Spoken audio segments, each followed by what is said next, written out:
Bianca. What we want to do today is to spread a little bit the concept of disaster risk reduction. That means how we can reduce the risk of disaster. This is quite clear.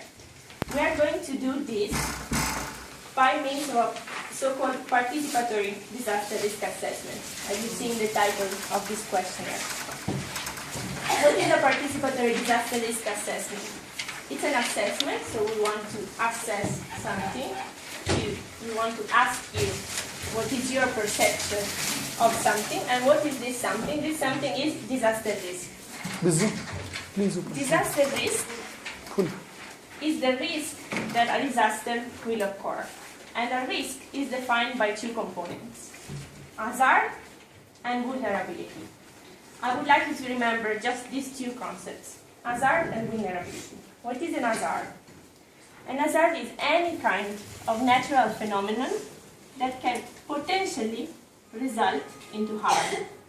For example, an earthquake, a flood, a tsunami, a cloudburst, whatever, any kind of natural phenomenon that may lead to damages. Why do we say that it can potentially lead to damages, that it may lead to damages, and that it does not necessarily lead to damages? Because think, for example, of rivers. Since ancient times, all people, all kinds of human settlements were found where? Next to the rivers. Why? Because the rivers have a great potential. They can be used for navigation. They provide us with water. They provide us with food, with fish.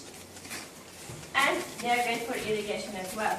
So when you have fields just along the river, then you don't need to irrigate them, because when the river floods, it naturally waters the crops.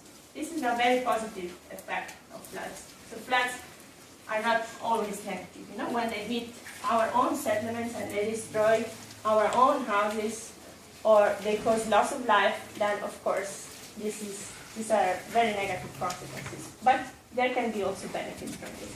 So an hazard is just the natural phenomenon that can potentially lead to damages, but it may also not lead to any kind of damages, and it may lead to some kind of benefits. Hazard, the first component of risk. The second component of risk is vulnerability. What happens if we have an hazard and we don't have anything that is exposed?